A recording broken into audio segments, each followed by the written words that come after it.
This is the Seven Figure Agency Podcast. Discover the strategies and techniques to grow a highly successful and profitable digital marketing agency with your host, Josh Nelson. All right. Hello and welcome. Thank you so much for being on this session today. This is part of the Seven Figure Agency Podcast, where we're doing an agency success interview series where we interview highly successful digital marketing agencies from across the country on how they land clients, deliver results, and retain. And today I'm super excited to have with us Klement from Vet Marketing. Kyle, thanks so much for being here, man. Thank you. Excited to be a part of it. So I guess the best way to kick us off is just kind of tell us a little bit about you and your agency and kind of where you're at in the business at this stage in the game. Yeah, so vet marketing firm. We work with veterinarians and people in the animal health business. We also have part of our legacy agency that works with like medical doctors and dentists and ENTs and stuff like that. But we're really dialed into the niche. That's what our book's in. That's where we've dialed in. So we try to really just help veterinary practices grow. We like to work with the higher end practices that are trying to really make a big impact to the community. And we like to use the tagline, we want the ones that want to become leader of the pack. So that's what we try to operate and where we try to fit right now. I love it. So you've got a little bit of a generalist side. You got other, medical practices, but the niche is veterinarian clinics. Approximately, what's the size of the operation? How many clients? How much recurring revenue? If you're comfortable sharing that. Yeah, no, we're right around like 60 clients and that 90,000 a month recurring revenue right now. So awesome. So guys, you've got a 7-figure agency here, niche focused. And we just recently celebrated crossing the 7-figure mark. So give a quick woohoo or something like that for Kyle. Congratulations, man, on building a 7-figure agency.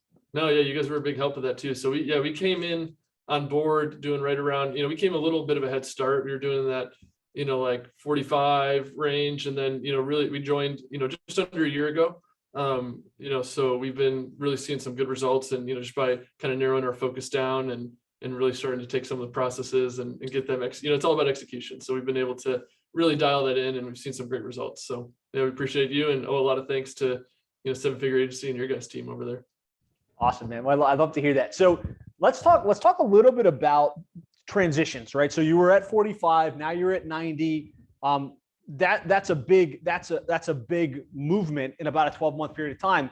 If you had to talk about like 2 or 3 key shifts or changes that you made that helped to get that acceleration, what would those be?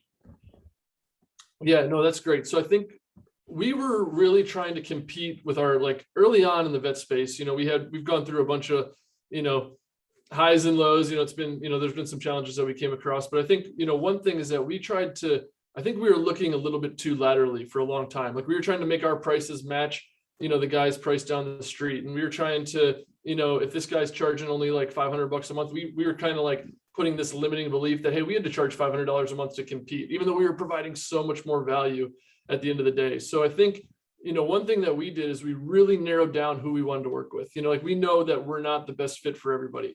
There's, 36,000 vets out there just in the US alone.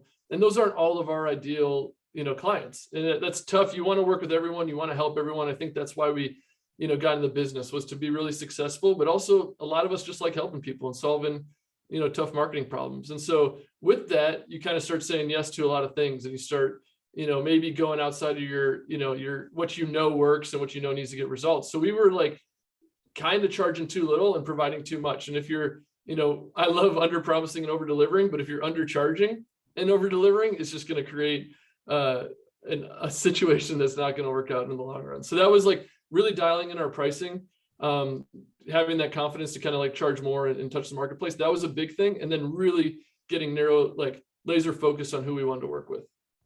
Love it. So it's a big takeaway, guys. We talk a lot about in the early phases, choose a niche and position yourself as the expert. But even within the niche that you're in, it's not enough to say, okay, I work with plumbers, or in Kyle's place, I work with veterinary clinics. What are the subgroup within that group that are the right fit? Like for us, when we were trying to work with all plumbers, we were chasing our tail. We were landing clients and losing clients. When we got clear on, well, our client is actually $1 million plus plumbing company with at least 5 technicians in the field, then we could charge more. We could, deliver a more comprehensive service and actually have the clients stick. It sounds like that's what I'm hearing from you, is kind of going to getting clear that your market was the upper level veterinary clinics and not every veterinary clinic. Right. And so like we want to work with the multi-doctor. So they call them an FTE. It's a full-time equivalent. So we want to work with like the full-time equivalent doctors practices that want to grow and want to become a leader in their space. And like we really like working with the independent, veterinary practices. There's a lot of corporate consolidation out there. There's a lot of corporate groups in the medical space in general, specifically in the vet space. They're seeing a lot of that right now. So we really like those independent multi-doctor practices that have really set marketing goals, or at least know that they want to become like leaders and they want to eventually sell their practice one day. So that's what we're good at, like kind of coming alongside those doctors and helping them kind of get to the next level.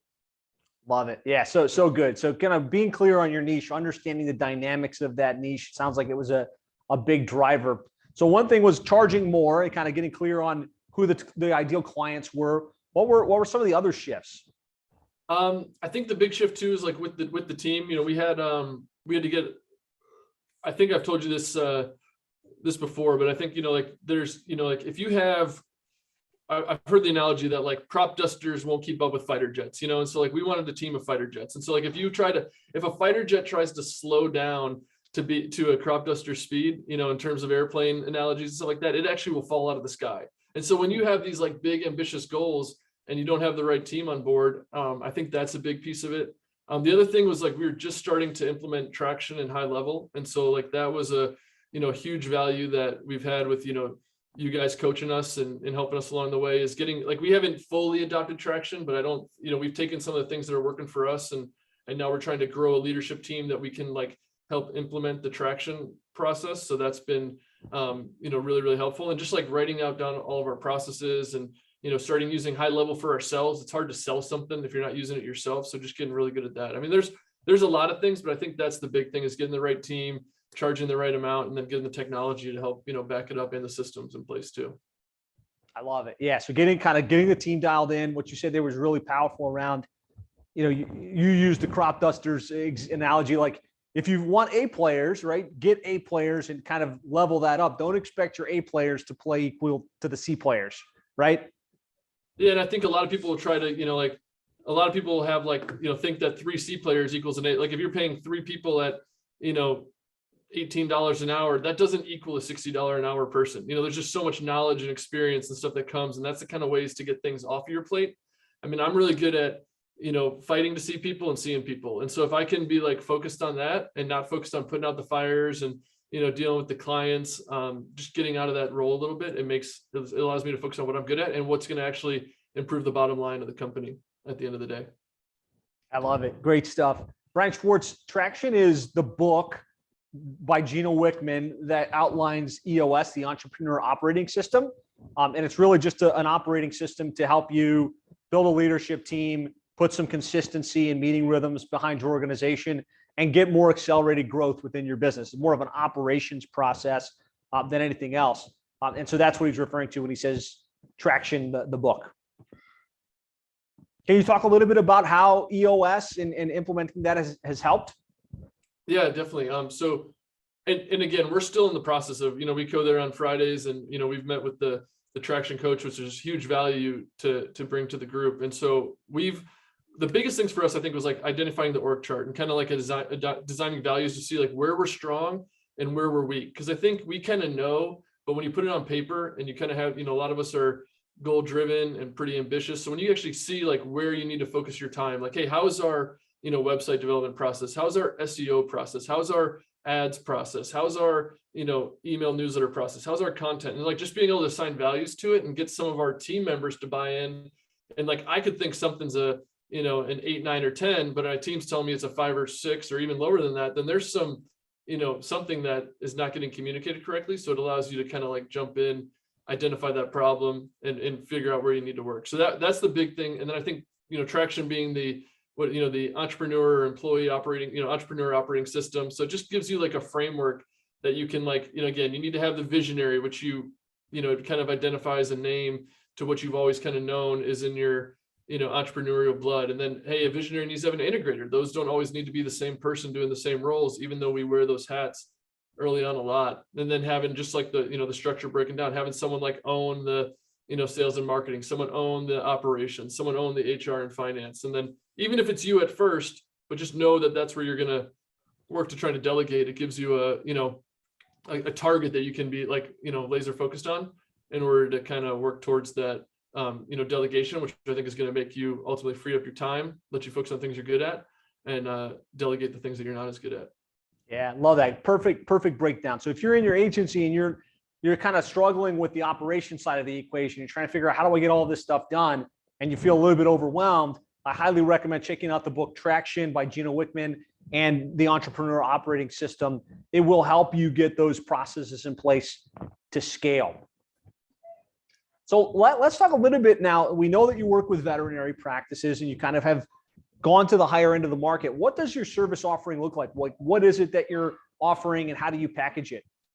Yeah, so a long time ago, I think I read a book, Guerrilla Marketing, and he said that when you're in marketing, a third of your budget needs to go to building it, a third needs to go to managing it, and a third needs to go to marketing it. And so we've kind of, it's evolved since then, I think, but that's a good way for us to look at. So we build the websites, and then we're big on local SEO. That's something that we're really strong at. And then we're doing our new client ads to help drive them in. And then we're doing our content, the social newsletters, in order to kind of help work with their existing audience. So our new client marketing is really targeted around ads, local SEO, reputation management, and then kind of our existing marketing is really content driven. That's with blogging, newsletters, social media, and then so those are the big things that we're focusing. And then we have a really strong web development department too that we do most of that in house.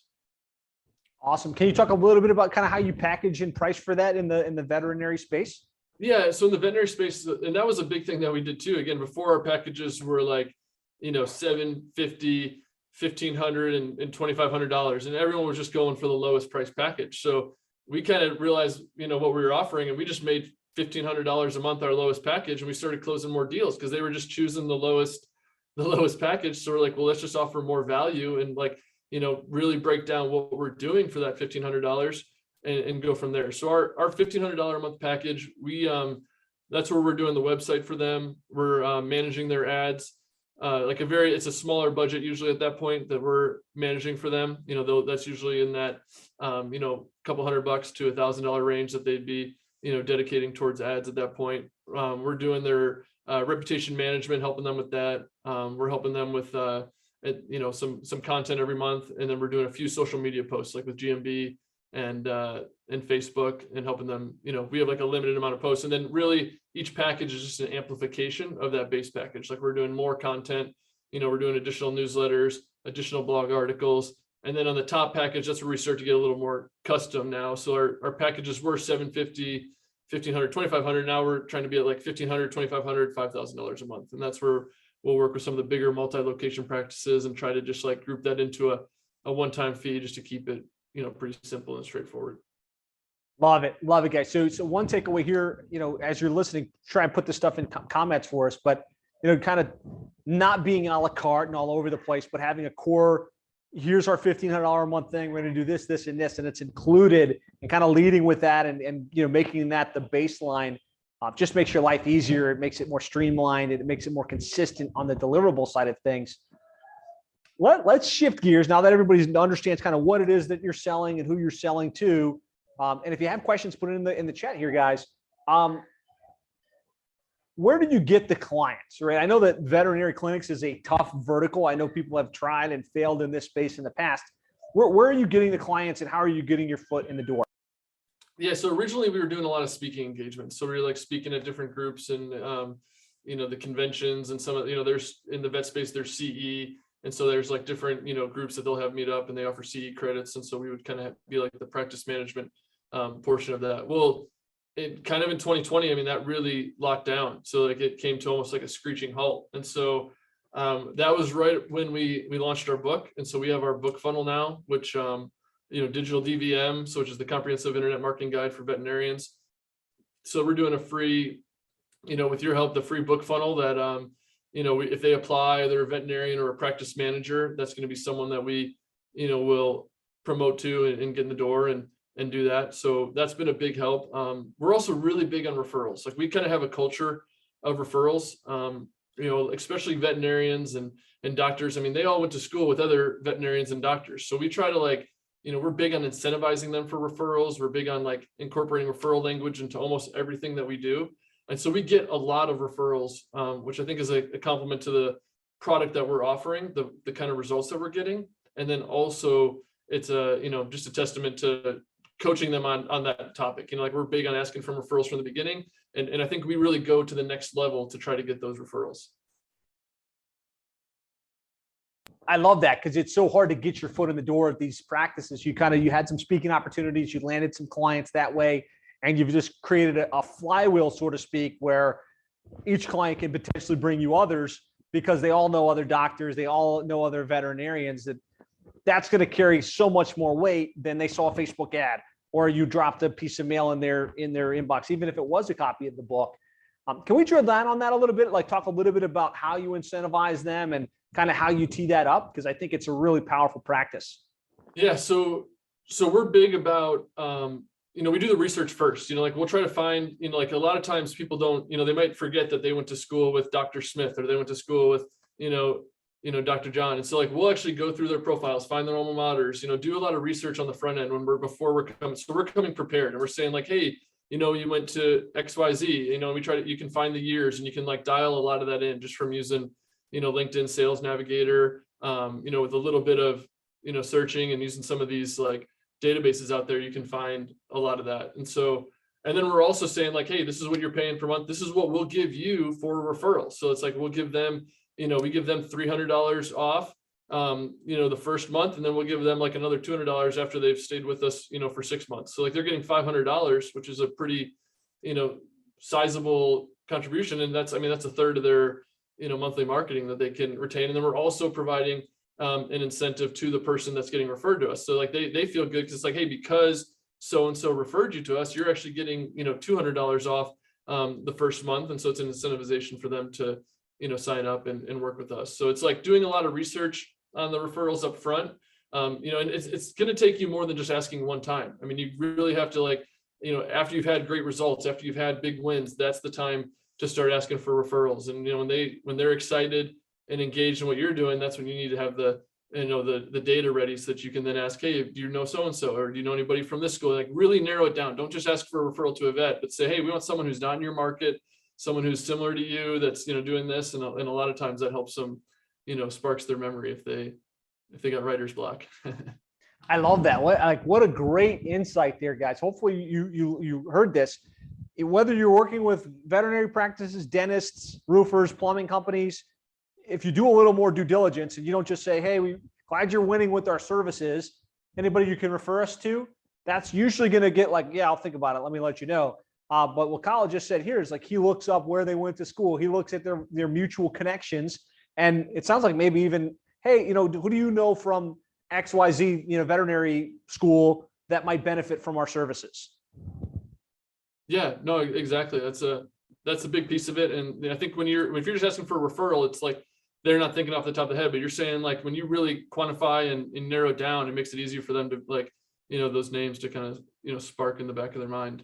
Love it. Yeah. And, the prerequisite obviously is you provide good service. They're getting results. They're happy with you. And you combine that with an intelligent, proactive approach to request and get referrals. You can have this little self-filling pipeline of, your sales resistance on a referral-based client versus a marketed client. What would you say is, the difference? Oh, I mean, a marketing client is going to take a lot more effort to close that deal. I mean, a referral client, they're coming in warm. They're coming in, we talk about position to buy. I mean, they're already positioned to buy because they, we like to work with people that we know, like, and trust. When you have a colleague, someone that's already worked with you, someone that's already experienced results, providing you that recommendation. I mean, it just works. It's a very warm introduction. And I mean, we have our closing ratio is quadruple compared to what it is for, cold marketing, even with a book that we spent, hours and time and money, a lot of, efforts gone into that book, but the referral tends to work a lot better for us. I love that. So hopefully some good takeaways there for you guys as it relates to the speaking opportunities, the association. I know the last year or two, it's been tough because of COVID. how do you get into those types of associations? How do you find those types of opportunities? You mentioned continuing education. Can you talk a little bit about how you navigate those types of opportunities? And there's associations, and there's also like vendors, and those are our two biggest avenues. Like in the vet space, there's a lot of like pharmaceutical companies, and so they want to have, provide value to their, their customers, which is veterinarians. So we both have the same customers. So they might, offer to have us speak at a group, or there's, buying organizations that want you to speak at a group. And so those, it's just networking. It's putting together a CV, doing content like this, so that you can then submit it. They want to know at the end of the day, they want to provide someone who's going to provide value to them, but also someone who's going to be a good representation to them. So like being professional and having that content out there, they're going to know and have like kind of a glimpse of what they're going to get and who they're going to see. So that's a big piece of it there. And then that other side is finding these organizations and associations. If you have a book, that's a huge piece. We have 130 pages of content that we've, put together, between 2 pages. So sending them that book is really valuable to be like, okay, here's some topics. And if there's anything in there that they resonate with, or they know that their audience is going to resonate with, that's something that can work really well in helping you get your foot in the door. Yeah, so good, guys. Oftentimes when we think about creating content, whether that's publishing a book, doing webinars, being on podcasts, or putting out podcast content, sometimes it feels like you're just putting stuff in the ether. And it's like, yeah, some of it has a direct response component, which is good. But some of it, it's just like, I don't know how that's going to materialize, but it will position you in the industry. And that positioning is what makes those types of speaking opportunities possible. And when you get in front of your ideal audience, whether at a live conference or on a Zoom webinar or something in the industry, you're looked to as an expert. And the expert, everybody's willing to pay premium to work with the expert in their space.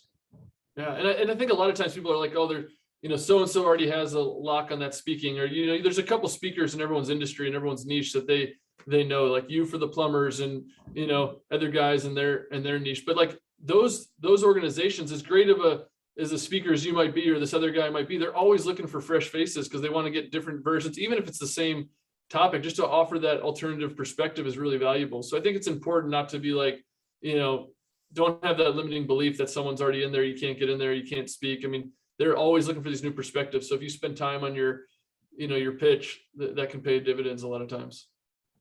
100%. I love that. Takeaways, guys, put them in the chat as we're going. I think there's been some really, really salient points. I think, Kyle's a great example of going to 7 figures in a very tough niche where it just cold calling into veterinary practices would be a very, very hard, if not impossible thing to do, where he strategically positioned himself in the industry in through referrals, which has helped really accelerate the growth. So I think that's a powerful, powerful insight. Okay. So we talked about, how we're landing these clients today. I would love to kind of just rewind back a little bit for those that are on the call that maybe don't have their niche yet and don't have their first handful of clients. How did you wind up in the veterinary space? And like, what was the approach to get your first seed clients in the industry? So I had an advantage there. So at the time when I first started, I was running a marketing agency, and I met a veterinarian that had some marketing background, and he had some connections in the vet space. So we partnered up early on and into the vet space. And so he had some connections that was like, hey, Kyle's the marketer, Kyle's the Google certified, AdWords expert. I'm a veterinarian that knows about marketing. So we had a warm introduction to these vet offices. So it's actually pretty cool. When we decided we were going to open the business, our first deposit into our bank account that we set up was a client's check. So we actually got the check. They paid us a $2,500 deposit. I know exactly, the vet, they're in Gainesville, Florida. And we deposited that into the bank account, and that was our operating capital to get that was the seed funding for the business. I love it. Exactly the same in ours. I love to hear that.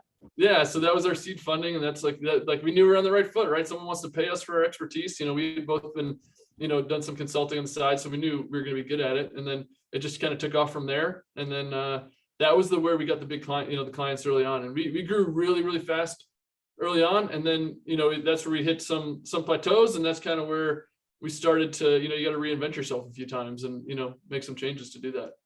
Yeah, I love it. So this is a more strategic approach, right? How hard would it have been for you to get it off the ground in that space if you didn't have a veterinarian that you were aligned with, or if you were just trying to go it on your own? I think it would have been extremely difficult. And I still, we no longer have, the vet as part of the business. I've since had to go out and get veterinarians to like kind of be part of the business. That's expensive, but there's definitely creative ways to do that and get these, experts part of your business. But I think, when someone spent a minimum of 8 years going to school, I mean, there's a level of trust that having those three initials, DVM or, veterinary medical, doctor, like the VMD, there's a certain level of trust that's built when you have that designation, just like a CPA is even more likely to relate to a CPA, a doctor is more likely to relate to a doctor, a dentist more likely to probably relate to a dentist. So that's a big thing in building trust. And it definitely gave us a big advantage having someone who like knows the industry. I mean, we can say we know the industry, but that's someone who's actually like been in the industry, worked in the industry, and, dealt with the exact same pain points that these people that we were trying to market to have dealt with.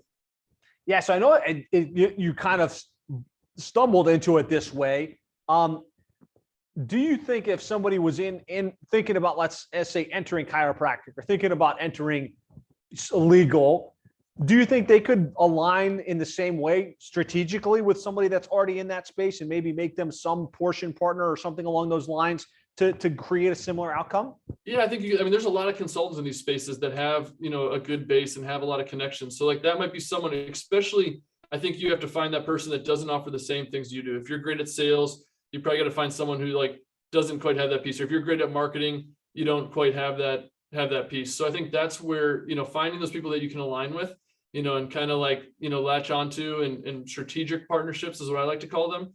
Partnerships can be really difficult just to go from cold, but strategic partnerships make a lot of sense where there's a win-win, it's mutually beneficial, and it's something that can help both parties. So I think like there's a lot of opportunities for strategic partnerships with consultants, with other coaches that are specific to that niche, maybe even some vendors and, that have some, footholds in that place. I love it. So I'm a big fan of the path of least resistance, right? So if you're in your agency right now and you're at this place where you've been calling, you've been dropping in, you've been putting out content, and it's just not getting off the ground for you, maybe that's a play. Like maybe find somebody that's already in that space, either selling to that space or actually running a business in that space that you can align with, that can kind of walk you in the door and kind of help you build the authority and build the model. I think that's a great potential outcome. Yeah. You got to fish in waters with fish. Otherwise you're not going to catch anything, So and the 100%. people that have already know those waters, those are going to be the people that you want to, you want to be on their boat, not the one with an empty cooler. Yeah. So the other thing you mentioned, I think is pretty interesting is looking at the people already selling in the space. And you mentioned the pharmaceutical companies that are selling the pharmaceuticals to the veterinary clinics and kind of forming relationships with those joint venture opportunities. Can you talk a little bit about that?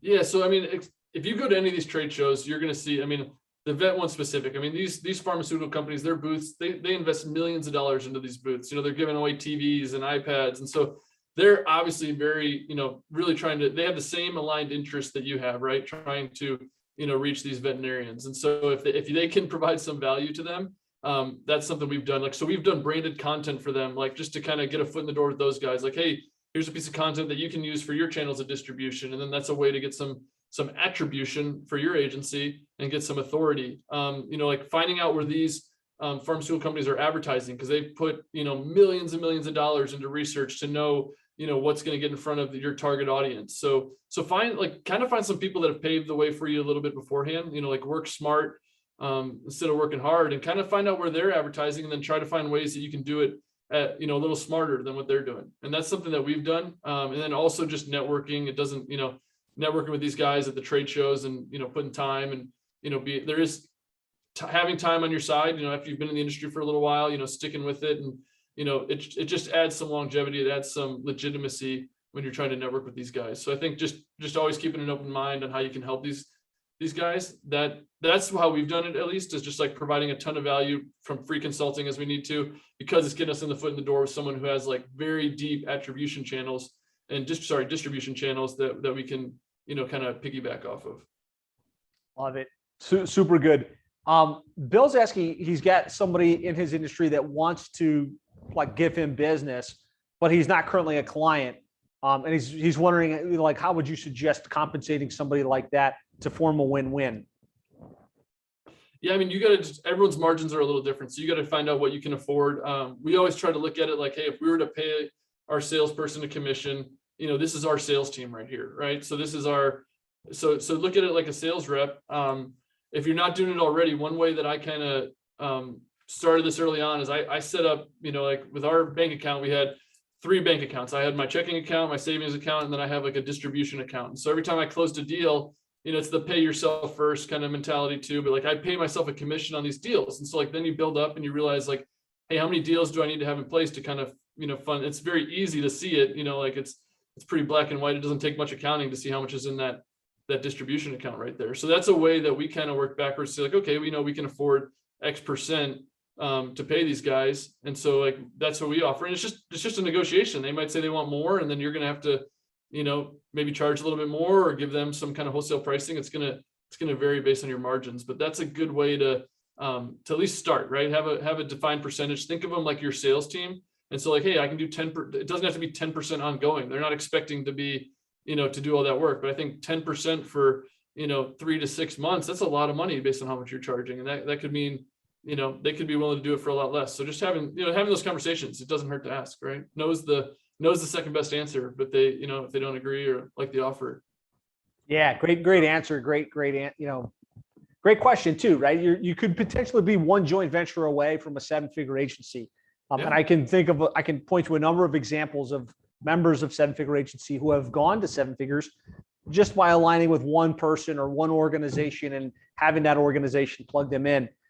I've seen financial models compensation wise for joint ventures from nothing because it's just a good, exchange of value, all the way up to as much as 30% of monthly recurring, which I would never recommend. With that said, you want it to be exciting enough for the joint venture that like partner that they would want to plug you in, right? And if they're seeing dollar signs and they're seeing opportunity, don't give away the farm, because 30% basically probably would rob you of all your profitability. But maybe 10-15%, if that's financially feasible for you based on your margins, would get them excited, right? And they're creating a new stream of revenue while you're creating a stream of revenue. Something to think cautiously about, but can have really, really powerful ramifications. And it's actually a good point. That's actually how I forgot about that, but you just sparked my memory. But that's actually originally with the veterinarian, I was going to just offer him a percentage of every deal. But then we started seeing how many he was referring, how many he had connections to, and it made more sense to make it a more permanent agreement. And, because it was like very win-win for both of us. He offered a skill set, and we were able to tackle it completely. But it started as just going to be a joint venture where I was giving him a percentage of every deal, and that just turned into a full-blown partnership. Awesome. Very cool. Dr. Claudine is asking, the money that you pay yourself first with, what do you do with that money? Just out of curiosity. Well, I mean, for me personally, that's kind of like my bonus, if you will. Like when I pay myself, that's like my commission, since I'm doing a lot of the sales. And so I take a portion of that and I do bonus the team with that. That's kind of how I determine bonuses, based on that distribution account, and then I also just use that to, like, if I want to reinvest back in the company, we're pretty conservative with our company. So that's really like partially part of my salary, part of what we use to reinvest and redistribute as we need and what's going to grow the company. I love it. Okay. So we've talked about the service offering. We've talked about how we're getting clients. Let's talk a little bit about the delivery side of the equation. What does your model look like in terms of fulfillment and team? Yeah. So we're big on, like an analogy that I always use is like, you can't, we got to have like two points for a line, right? So you got to have like your destination and then where you're going to go. And then that's what, so I say that because like we do a local SEO audit first. Like, so we kind of sell the audit. That's a way for us to get our foot in the door. It's something that we can, discount as needed and, to offer a lot of value. So that audit goes into like really detailed, depth. It's something we used to do for free, but it was like giving them like the game plan of what we're doing moving forward. So it's something that we do charge for now. And so that's something that we charge, anywhere from $500 to $900 for that. And then we apply that towards their first month if they decide to go with us. So it's like a great way, just like, hey, look at all these things we found, all these inefficiencies in your current marketing campaign. it's also like, we're not afraid to, like, if they're not a good fit and they have everything figured out, that allows us to kind of say like, hey, you're in good shoes. If this ever changes, or you ever want to, do more advertising, more, get to the next level, it creates a very honest approach, and it makes us not look desperate. I mean, you can never look desperate when you're trying to land your clients. And so like, that makes us look very confident in what we're trying to do. And so with that audit, that's something that we're able to like kind of really see like what's working, what's not working. And then that audit then becomes our blueprint for what we're going to implement on the local SEO side. It tells us what's going on wrong with their website, what's going on with their local SEO presence, what's going on with even some of their advertising, if they're doing it, and even their reputation. So we kind of hit all the metrics that we're doing. If they're doing duplicate content versus organic content, that's stuff that we find out in that process. And so then after that, we'll do like an onboarding agreement, build the website. We like to take the website on ourselves. There's certain times where that's not possible if we're dealing with a corporate group or someone who has some processes in place. And so we have two different systems if we're taking on the website, building it ourselves versus trying to work with what they already have. Awesome. Dr. Tam is asking, what do you have a name that you call that audit that you're selling for the 500 and 900 on the front end? We just call it the local search audit. So it's pretty, straightforward. I mean, our name's the vet marketing firm. So we're not, we keep it pretty black and white. You know what you're getting. So put it on the nose, right? And there's nothing wrong with that at all, right? Exactly. Excellent. So, all right. So you run the audit, then you get the agreement, you get the ball rolling. What does the operational team look like? Do you have virtual assistants? Do you white label? Do you have an internal team? Is it a mix of everything in between? Gotcha. Yeah, we're mostly internal. So we have most of our teams here in St. Pete. Like all of our account managers and project managers are actually here in Florida, within the Tampa Bay area. We have an office. So we have like our account managers, our social media, our SEO, and then are all here in-house. But we do something that's a little different where we have a really strong internship program. So we're always having interns in our system. It's something we just like to develop people, grow into people. That's one of the parts that I really enjoy about the agency. So a lot of our team has even started here as interns, but because of that, we hire like I call them full-time contractors because they've been with me for 9+ years, but they're our subject matter experts. Like we have I think one of the best SEO guys in the industry works for us. Our operations guy, he also helps with some of our ads. And so he's like, I consider him like a subject matter expert.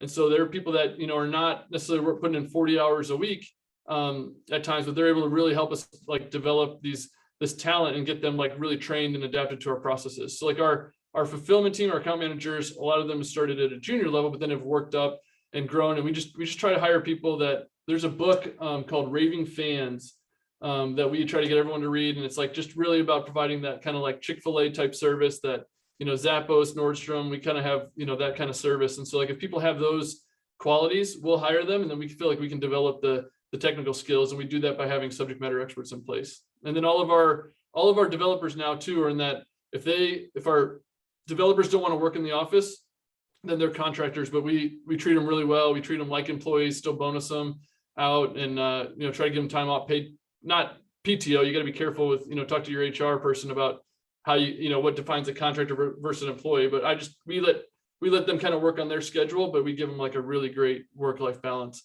at the same time. And that's kept these contractors with us for a long time and kept them really loyal. I love it. As it relates to that internship program, like what schools are you pulling from? And then are they free interns or are they low paid interns until they prove their value? Kind of talk a little bit about that, because I think it's a great concept. Yeah. So, I mean, we're in St. Petersburg. We got several schools close by, then we got University of Florida, UCF, USF. We got a USF right here in downtown St. Pete. So we're just always advertising for interns. I pay them $11 an hour, which is like a pretty fair wage for an intern. And, we were like, we'll try to take one every semester. And then, a lot of times those are people that have just, stayed with us, and now they're, coachable. They've learned the system. And so then we, we'll hire them and grow that route as we continue to go. So I love that. So you're not telling them, hey, look, come work for me for free. And I'm going to use you as much as I can.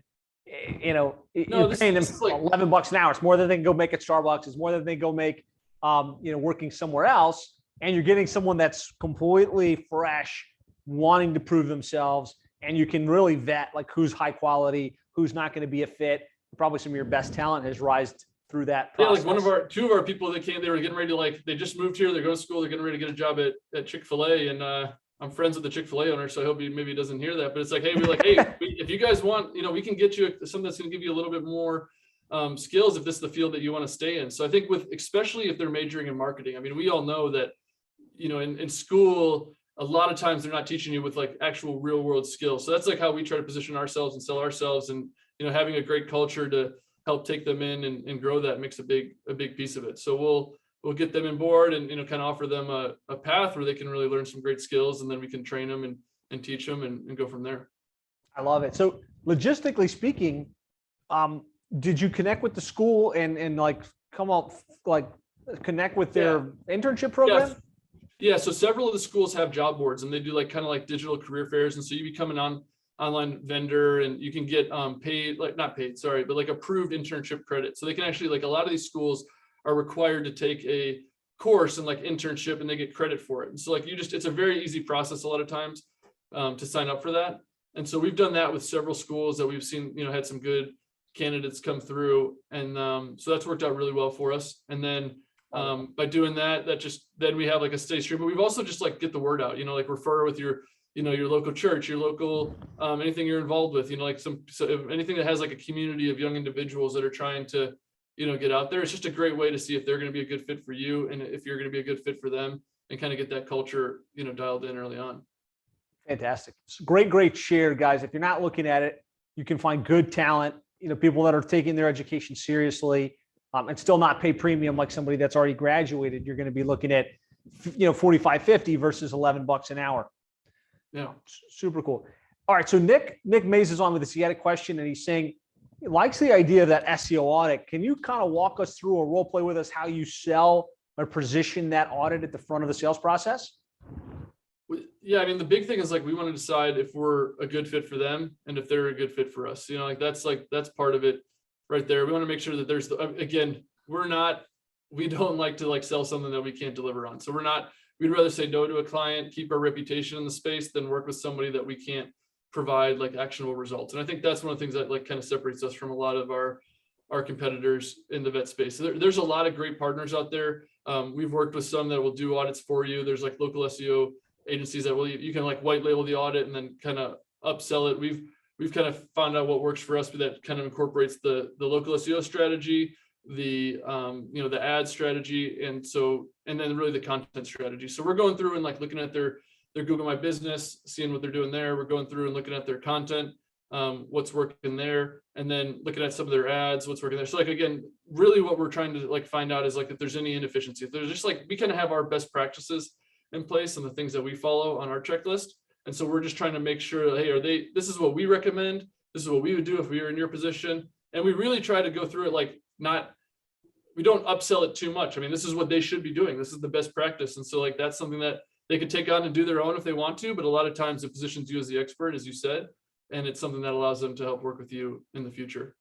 So is that sold on a sales call? Like you have an initial call with them and say, hey, this looks great. Here's what our next step would be. We're going to conduct an audit. We charge $900 for the audit. We're going to do a deep dive, look this, and that, and the other.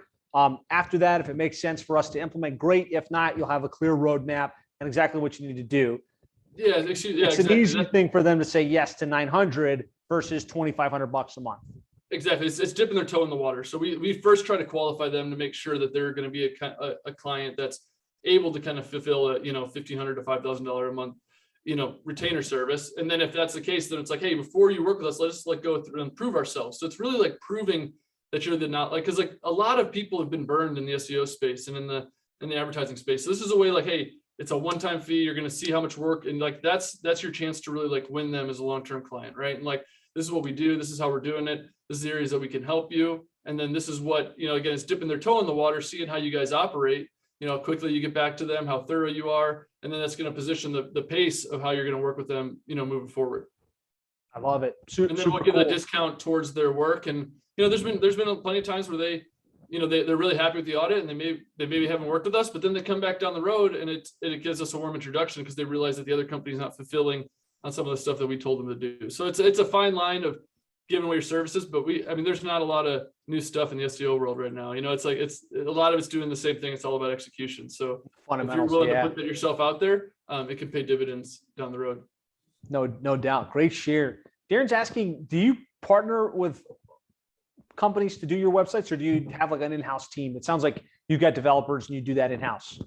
Yeah, again, they're contractors that do it in-house for us. If we do have like an overflow agency, if we need to. I think I saw that was, if it's Darren Shaw, we've definitely used his group a lot for, if we get big groups and need to do citations and stuff like that. So, Darren's team's awesome with that side of things. But as far as the website development, we've done that in-house. And again, I used to have developers like full-time on salary. We had one that it's another story for another time. He gave his like 7-day notice, 5 days before my son was due. And like, this is after we helped him move to another city and stuff like that. So at that point, we kind of decided to, if developers don't want to be here in the office, they're going to be, contractors. And we found great developers like all over the US that have worked for us. And so they're contractors, but we still, we work with them so regularly, and we're able to send them so much work and so much project work. They just become very loyal. And so it's in-house, I'd say, because they consider themselves part of the team, but they're still, 1099s in terms of how we pay them. Does that make sense? Yeah, that's perfect. Shifting gears for a minute, we've talked a little bit about sales, we've talked a little bit about marketing, we've talked a little bit about kind of delivery. Let's talk a little bit about retention, right? It's one thing to sell these clients onto these $1,500, $2,500 programs. It's another thing to keep them on and actually have them paying month in and month out. Can you talk a little bit about what you're doing to retain your clients at the highest level? Yeah, a big thing that we're big on, call tracking is like one thing that so we're big on results. So like we implement call tracking with our clients. We're using call tracking metrics for that. We get grandfathered. There's a lot of other good providers. That's just one that we've been accustomed to. And then we're big on like tracking our time internally. Like we use harvest time tracking. So everything's like very transparent with what we're doing. And we try to provide that to the client so they know like exactly what's happening each month. And, and so we just try to over communicate with that with them, especially early on. That's one thing that you guys with Seven Figure Agency have really like emphasized the importance of like, hey, those monthly agreements are always, like people, you've seen those people, like those agencies that are like only communicate good news, and like you got to include some of the bad. We're all human, right? We're trying to work through, like these clients aren't perfect if they're coming to you for advertising services. And so we try to communicate the wins and what we're working on. Like, hey, this metric might have dropped, but this is what we're doing to fix it. So I think if you're willing to like address the problem, show the solution, that's a big way to retain some of these big clients, because everything isn't going to be like peachy. They're going to be suspect if like they're just getting these glowing results all the time. And if you're trying to, like, you only got 3 people through the door and you're trying to make it sound like you got a home run when their expectation is 100 people, you're going to look like a doofus, and you're not going to really be able to like, they're going to like implement some bad blood. So I think the more honest you are, the more transparent you are, and the more real you are, I think that just pays, people want that in today's culture, especially in today's marketing environment. There's like a lot of, people that, a lot of imposters, or a lot of people that are just, too busy to really provide the service that this person needs to kind of get to the next level. So we really hold their hand. We give them like, the same access that they'd give their clients. So if a vet's willing to like talk 24/7, then we'll find someone on our team that's willing to talk to him. That usually doesn't happen, but like for the most part, they're going to have access to me, gets to be able to schedule time with me if it comes to that, and just, coach our team to really, communicate with them, over communicate with them and throughout the process. And the reporting is such a big piece of keeping those clients early on. I love it. Yeah, great tips. And I think the one that kind of stood out in the comments here was being transparent, right? Don't always just talk about the good, talk about some of the problems, talk about some of the things you're working on. That builds trust, and it also is authenticity, right? They know that you're actually not trying to put a veil over their eyes, but you're trying to show them like, here's the good, here's the bad, here's what we're working on, and here's what we need to focus on over the next 60 to 90 days. Definitely. Really, really good. Really great stuff. Kyle, this has been great. Guys, we're getting down to the end of the hour. So if you have any specific questions for Kyle while we're still on, put it in the chat. Kyle, as we start to wrap up, what would you say would be like one tip or one salient piece of wisdom you could share with that agency owner that's just trying to get to the next level, kind of get to that next rung?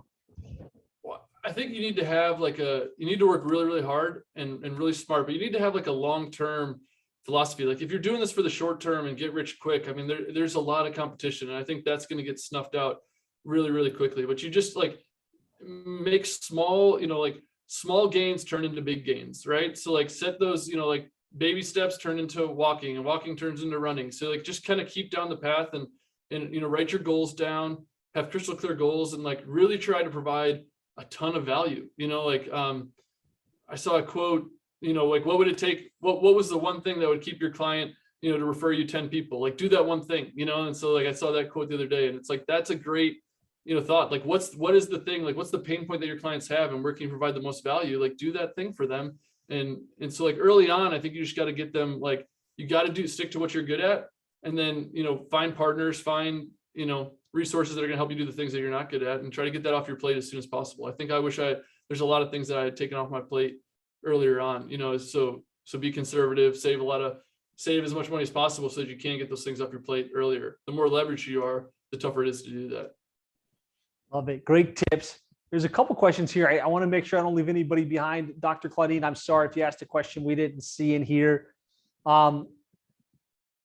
Cynthia's asking, do you provide a referral fee once the referral confirms or when they send the lead? That's a solid question.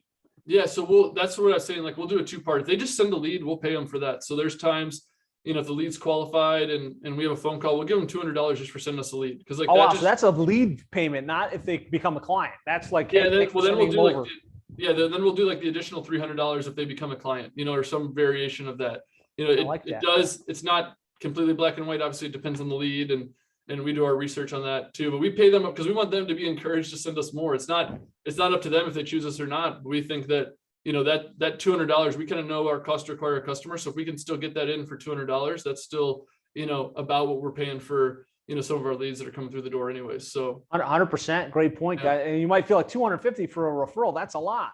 Even if they don't close, I'm going to pay too much. But the reality is, through Facebook ads, through Google ads, you're spending at least that much probably to get an appointment with the qualified prospect. And a referral is going to be your most qualified prospect. Right. And if your time's worth, X dollars per hour, you can work that backwards pretty quickly. Mark's asking about channels for inbound marketing. What channels are you using? LinkedIn, SEO, like what do you have in play? Yeah, we're using them all right now. We're using Google, pretty heavily. We're using Facebook, and we have a pretty big email list. So that's helped us, we've really cultivated that list. LinkedIn does work well, but it's, LinkedIn has not been for our niche. It hasn't been as great for getting clients in the doors. It's been really good for like building connections and, partnerships and that kind of stuff for us. But all of them, yeah, Google, Facebook, Instagram are the big ones for us. Newsletter, our newsletter, and then LinkedIn also. Perfect. In terms of the on your website, you're offering a free audit. Coach Tam says, how's that different than the audit that they get when they pay the $900? Yeah, so like the free audit is just like what we can do, and then that's the upsell to the local search audit. So the free audit is just like, hey, what you're doing. That's just like a competitor report. Something that we're just saying like, hey, here's what you can be doing. This is if you want to like really implement those strategies and take to the next level. So that's just doing like the basic ones that are free out there: Google page speed, competitor report, citation report, some of those kind of link building, basically that kind of stuff. Excellent. Well, great stuff. This has been awesome. Kyle, congratulations on your success. Thanks for coming on here and sharing your wisdom with the group. Guys, be sure to reach out to Kyle. Thank him for his nuggets. Thank him for what he shared. If you're in the Facebook group or you're in the program, post a couple of your takeaways, a couple of the things that you got that really resonated and made sense for you. Kyle, anything you want to say as we wrap things up today? No, this has been great. I think it's a great space, especially if you like helping people and like, solving complex marketing problems.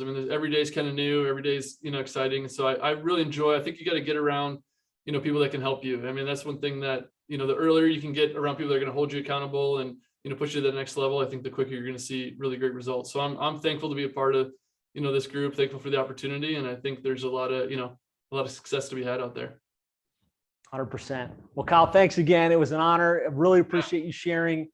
Those of you on with us live, have an amazing Thanksgiving. Have a great weekend. Be sure to tune in for future interviews of successful digital marketing agencies. And we'll talk to you all again soon. All right. Thank you. Thanks a lot, Kyle. All right. Have a good one.